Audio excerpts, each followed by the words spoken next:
Happy Tuesday afternoon, everybody. Welcome to yet another episode of Great Quarter Gals.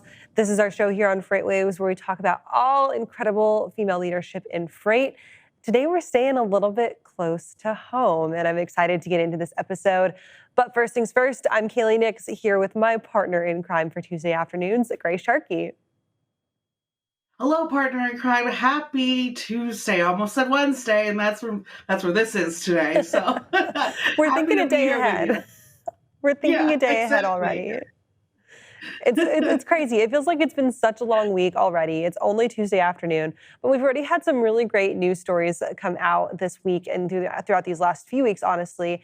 Today, our guest, we're going to talk about spearheading these news stories here on FreightWaves because we've got our fearless editorial leader, Meg Scarbrough, with us, and we're going to get into her mind all about leading our publication here at FreightWaves, what it takes to be an incredible leader of a publication like this one, and really just kind of how we follow in her footsteps and under her leadership because she's great, and we're so glad and so lucky to have her here.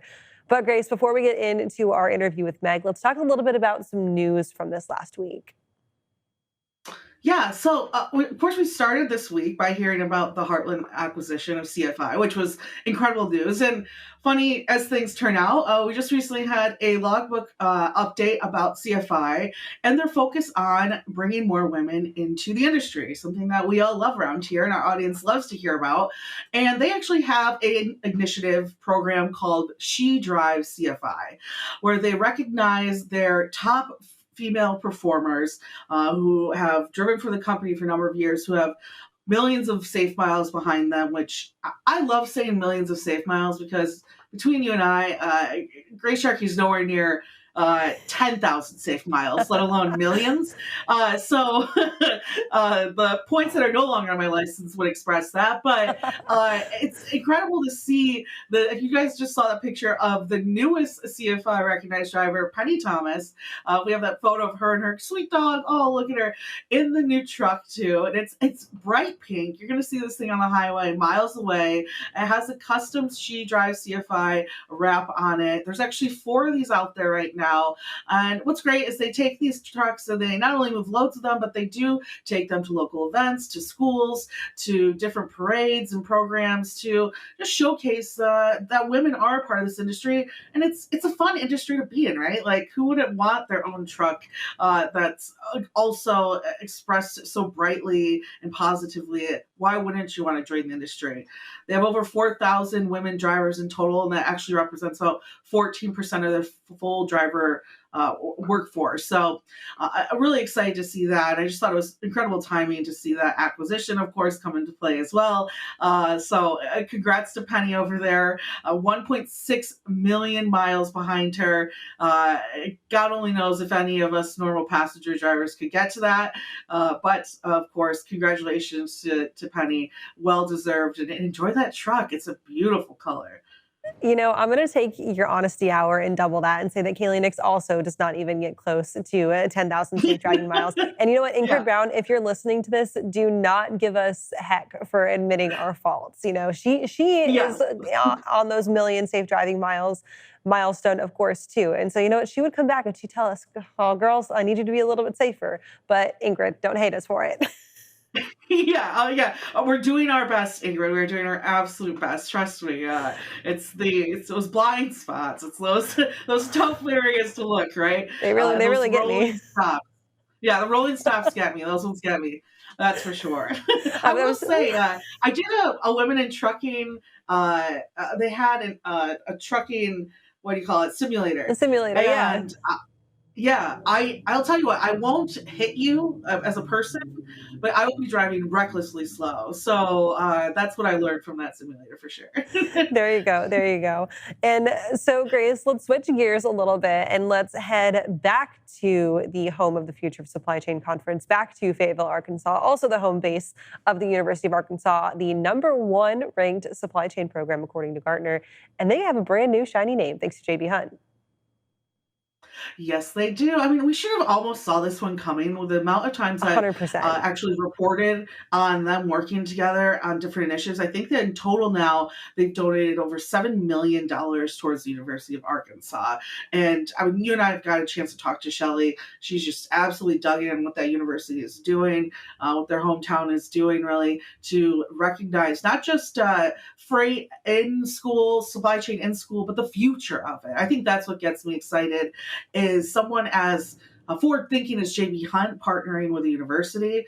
All that means is you're going to get a really incredible supply chain program out of there, and you're going to learn from the best. I imagine what interns and different classes are going to be able to learn, bringing in people from JB Hunt. So yes, last 2 Thursdays ago, the CMN Walton College of Business undergraduates integrated supply chain program is now called the JB Hunt Transportation Department of Supply Chain Management. So incredible honor, and it's as someone who's close to their university, it's really great to see that Shelly is making sure that the town that their hometown in, their headquarters are in, is giving back to the university and making a full spectrum of opportunities for even Arkansas as a whole and the area as a whole is incredible. And again, they've been partners for I think over 5 years now, and a total of $7 million. It's incredible, and I'm excited to see how they grow, not just in the future supply chain, but also in their inclusiveness, equity, and diversity programs that they've set up within the university as well. So congrats to Shelly over there. Big news. And again, one of those partnerships that was always felt bound to happen at some point. Absolutely something that was a long time coming. So last week on FreightWaves Now, last Friday, we had Brent Williams, that is, who is the Associate Dean of the Sam Walton School of Business, and Brian Fugate, who is a department head now of the JB Hunt Department of Supply Chain Management at the Sam Walton School of Business. Mouthfuls all around there. But we had both of them on FreightWaves Now to talk about this and really what it means to the school. One of the things that they could not underscore enough is just how much of an opportunity this is for their students coming out of the supply chain management program. Because especially putting yourself up and setting yourself up for success in a town, in a region like Northwest Arkansas, where you have access to JB Hunt, to Tyson Foods, to Walmart, there's a reason and a list of names why we had the future of supply chain there. They both mentioned that this absolutely gives their students an initial handshake to industry jobs, directly to industry connections, and gives them not only a forward path, but almost kind of like a slip and slide directly into those post-grad jobs, which is huge and hugely advantageous. Yeah, so I was just going to say, the funny thing about college these days is it's almost more important what you do outside of the classroom and how involved you are with the industry you want to go to outside of the books. And that's why I really like this, because I can just imagine the internships, the connections that these students are going to be able to make. And then when they come in and they're applying for jobs, whether it's not directly just going into JB or someone else in the industry, geez, what a powerful internship to point out. That's going to be, I'm sure, number one in interviews from employers when they see that on a resume. Absolutely, absolutely. And so we loved speaking to both Brian and Brent. Of course, we had the Dean of the Sam Walton School of Business, Matt Waller, headline several of our fireside chats at the Future of Supply Chain. If you missed any of those fireside chats from back in May, or if you missed Friday's episode of FreightWaves Now, you can head over to tv.freightwaves.com and find that content on demand. It's definitely something that you don't want to miss. If you're ever in Fayetteville, go check out the University of Arkansas too. Their campus is pretty cool. Yeah, it was a beautiful area as well. Absolutely. So, Grace, we've pattered on now for about 10 minutes. Let's get into our guest with us this afternoon. We've got Meg Scarbrough with us, who is our almost newly minted editor-in-chief. She's been here with us for a couple months now. Meg, you come to us from the outside publishing world, from the Times Free Press here in Chattanooga, to working for Craig Fuller Flying Magazine, managing editing over there, to now joining us here at FreightWaves. We're glad to have you because the wealth of knowledge and experience is just unparalleled. I'm really excited to be here. It's been an awesome 2 months so far, actually almost 3 months now. So it's good to be here, and thanks for having me here today. Absolutely. It's crazy how fast the time flies once you get into this freight ecosystem, right? They talk about like freight moves at the speed of light. Covering freight also kind of moves at the speed of light. Before you know it, I've been here for almost 2 years. Grace has been here for now 1.5 years. You're coming up on 3 months. But talk to us a little bit about kind of your journey into publishing, the walk into journalism. Yeah, it started in college, but I didn't initially go to college for journalism. I started out as a nursing degree. Total flip-flop. Yeah, and I got love that. Yeah, I got 3 years in, and just thought this isn't going to be a good fit for me. And I'd always loved writing. It's always been a pastime of mine, and it was just seemed like a good chance to jump into a different career path. So I switched my major and wound up majoring in journalism communications, and got my first job while I was in college. But it was kind of funny. I was an agate clerk. So the football coaches would call in on late Friday nights with the football scores from all over, and I was the one who had to type them in and then design the agate page. The box scores. Yeah, box scores. So like, if anybody's listening who's ever done agate or read an agate page, they're probably feeling my pain on that. Yeah, because it's been 8 hours designing one page. So that's really kind of how I started. But it took me to Conyers, Georgia for a while, and 10 years in Hawaii before I made it back to Chattanooga. So yeah, it's good to be back home. So that's incredible. I'm sorry that the weather isn't as great as it is in Hawaii. I would have, I tempted to stay there even longer. But for you, what was the jump like going from Flying Magazine, another publication that Craig's a part of, but and owns, but to FreightWaves in this ecosystem? Are they about the same setup, or is reporting on freight set up a little bit differently than what you've worked in the past? Yeah, so I was at Flying Magazine for a year, and Flying's been around for, I think, almost 97 years now. So it's been around for a minute. But Craig bought it last summer, and I came on board with that team. And it's a smaller team right now as far as the newsroom goes. Not as many people. But covering aviation was a lot of fun. It's funny because before I went to Flying, I was working for a flying magazine. Or flooring magazine. So now I've got flooring, flying, and freight. The three F's of publication. Yeah. The three F's, yeah. So Meg, you made several jumps. You were also here at Times Free Press, as I mentioned, covering just kind of the local journalism beat. And every time you move to a new publication, obviously your audience changes. Who's checking out your news changes. How you're writing changes based on your audience perception. And as an editor, it can really take a lot of hard work to get to know your audience and to get to manage your pool of writers to cater to that audience. What type of research and work do you do stepping into each of these roles to make sure that you're set up and you're setting up your writers for success? Yeah, definitely. I think, if you look at the different publications I've worked for, from, suburban Atlanta to Hawaii to the flooring industry, B2B, to, here, it is all about audience and understanding who your audience is. And I think when I look back, to my career 20 years ago in a legacy print publication, before the internet, we didn't really have a way to know who our audience was. We made assumptions about who they were, and we made news judgments around that based on what we thought they would want to read. But then now we've got all these different ways to measure that through analytics. And so we have a better snapshot of who we can, who our audience is. And we found out that, over time, that some of our assumptions weren't right. We maybe were writing stories that weren't of value to people. So it really does take, when you're going into a different market, taking that assessment, looking at the numbers and figuring out who are we writing to. And I think as journalists, we have to keep, we have to remind ourselves of that from time to time, because it can sometimes be easy to kind of slip out and not remember who we are, who our people are. So yeah, definitely looking at those numbers every day. And it's funny you bring up the technology side of it. I'm new to this. With Mike started, I'm very new to this, so pardon my grammar. But I can't even imagine doing this job without internet. That's absolutely insane. I tell Clarissa that all the time. How would you even go about this? So I sometimes wish I could go back in time and feel that pain and learn from that a little bit more.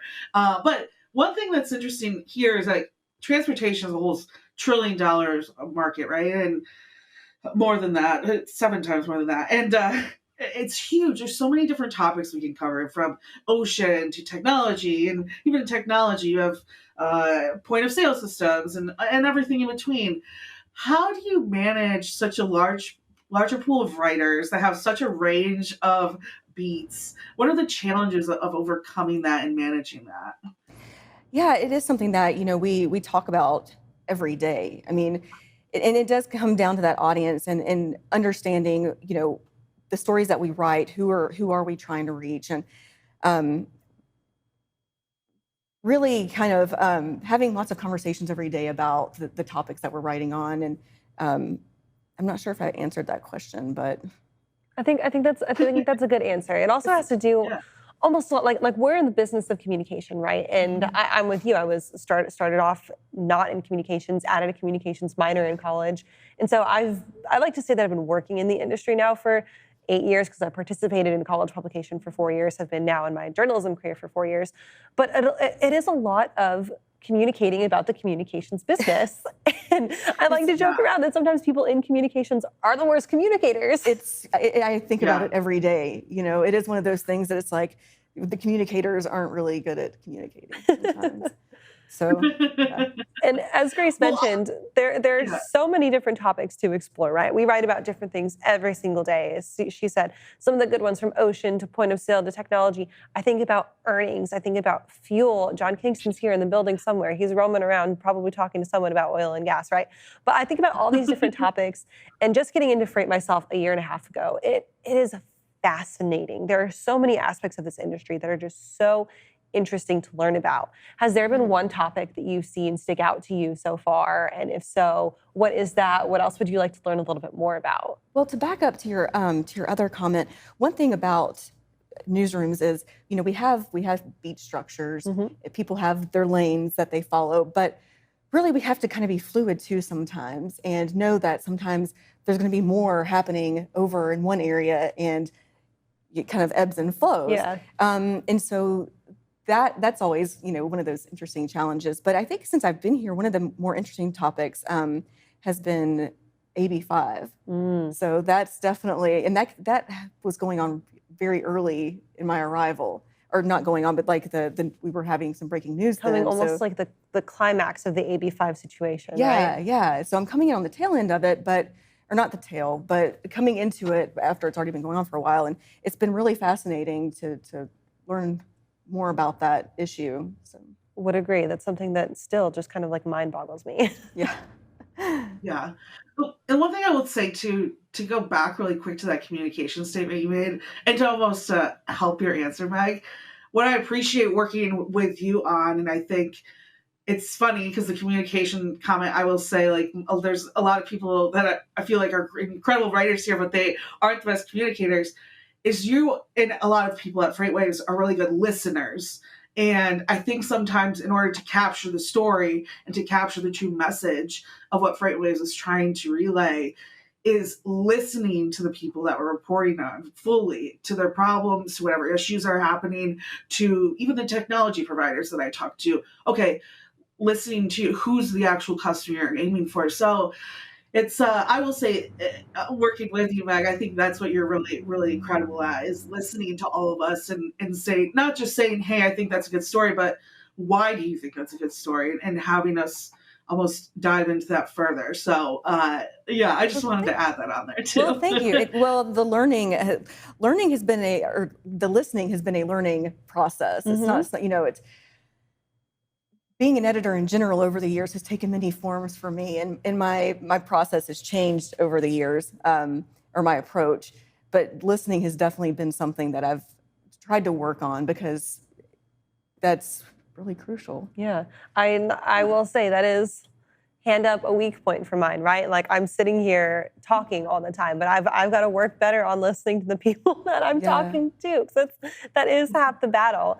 And Meg, let's go back to that audience question that we were talking about earlier, because audience perception of supply chain and freight in general has changed a ton. We talk about how supply chain has become a dinner table conversation over the last 2 years, right? Mm-hmm. People who didn't understand what freight was, why it mattered so much, the fact that it is such a huge part of the US GDP and US economy are now having these real life conversations around, well, why are my groceries more expensive? Because freight's more expensive. Why can I not get my package from Amazon in 2 days and it's taking 12? Well, because you don't have a driver to support your package drop-off anymore. And they've become a lot more in tune, I think, with what supply chain is doing. Do you think that there has been kind of this general reaction from an audience to a supply chain perspective? And as an editor-in-chief, do you see an opportunity to capitalize on some of that captured attention now? Yeah, well, so to back up, for me, I lived in Hawaii for 10 years, and that's when I first became acutely aware of supply chains because, every Tuesday, Matson came in with, everything. Here comes the big boat. Yeah, the big boat would come in. And I lived right in Hilo Bay, so I got to see it come in. And but then it was, moving back to the mainland, how quickly I forgot. So the past few years have definitely, like you said, it's become a topic of discussion around dinner tables. And I do think there's an opportunity that, at FreightWaves, we have an amazing staff of experts who, really, really, really know how to target our audience. But this is also a time, too, that we can take a look at the general population and say, how can we translate what we're saying to, our core audience? How can we translate that to a broader audience beyond what, mainstream media might be doing? Because we do such deep analysis, but how can we make that relatable, to everyone? Yeah, I think that's over the last 6 months or so, I'd say that's something I think that we're all doing really well as a whole, from your help, from Rachel's help, from just even gauging how the mainstream media is touching on certain topics and exploring it from a different angle. It's just absolutely incredible. And it's funny, we just talked about between the three of us, so Rachel, all these amazing women here at FreightWaves. That's another thing I love. We just organically, and we just keep bringing them in. I'll just say that. And it's, it's incredible. Look at it, like just the three of us right now and the work that we do for this, and how privileged we are compared to the industry as a whole, right? And that being said, that's why we really love doing the show, Meg. And I'm interested from your career how women have influenced your growth, and if you've had mentors or anyone that's helped bring you up to the point that you're here now. I have been really fortunate to have some amazing women in my life and amazing women as leaders in my life. And especially from the Times Free Press, the editor there, Allison Gerber, and the opinion editor, Chris Vass, have been pretty instrumental in my growth as a leader over the years. They've taught me a lot about patience and listening, and in having that sort of support has just really meant a lot to me. Plus, I have a lot of really amazing peers who we've grown up in journalism together, and now, we might be separated across the country, but they're leading newsrooms in different places, and to have those shared experiences and to be able to lean on each other when we, run into something we haven't seen before. How are you handling this in your newsroom? It's been really important to me, but also outside of having peer journalists, making sure that I network within my city, joining other business organizations to meet other women who are leading organizations in Chattanooga. And so, finding out how they're running things. And so, yeah, it's really, I don't think I'd be where I am without that kind of support. I love that. I think that you answered our last question without us even having to ask it for you. That last question was going to be, what advice do you have to young women looking to advance their journalism careers? Get out and network, build your network early, and keep up with it often, right? Absolutely. And even in Chattanooga, there are young professional organizations, and a lot of, that you can join, but there's also a lot of ways that, people who might even be in high school still can interact with business people in their cities so that they can kind of get a jump start. So I highly recommend. Well, Meg, we are so happy to have you here. And as Grace said, so excited to add another female face to FreightWaves. We need to do a head count because I think just in our media side, editorial and video, I think we're up over 10 now. And I think you add in sales, marketing, and that we're easily probably at least a third of FreightWaves is female. So we need to count and report on some statistics on that, Grace. Yes, writing HR now. So, dear Heather, let's talk about community engagement through our females in Freight. Well, Meg, thank you. A statistic for Great Quarter Gals. Yes, absolutely. Thank you so much for being here with us again today, Meg. We appreciate your leadership in the newsroom, and it's great to have you with us. Thank we would be you. honored to have you back again. Anytime. And Grace, so let's continue just to keep this train on rolling. What's going on tomorrow for you for Point of Sale? We actually have a rerun tomorrow for Point of Sale, but we have some really incredible executives coming up in the next couple of weeks looking at different areas within automation, areas within clearly retail, and some of the providers behind their Point of Sale and websites as well. So we got a lot of stuff there. And of course, checking out every day, Monday through Friday, on the Road Dog Trucking channel. Tonight we'll have Thomas on with us as always, and Wednesdays, Mary O'Connell joins me as well. And so, yeah, hit up your Sirius XM channel 146, 5 to 7 o'clock. If you haven't started hashtagging Thomas Tuesdays, you absolutely need to do that. Yes, Thomas Tuesdays are wassisms. Always a wassism. All right, Grace, great episode as always today. We will catch you guys next week for our next episode of Great Quarter Gals. Have a great Tuesday, and I'll see you tomorrow.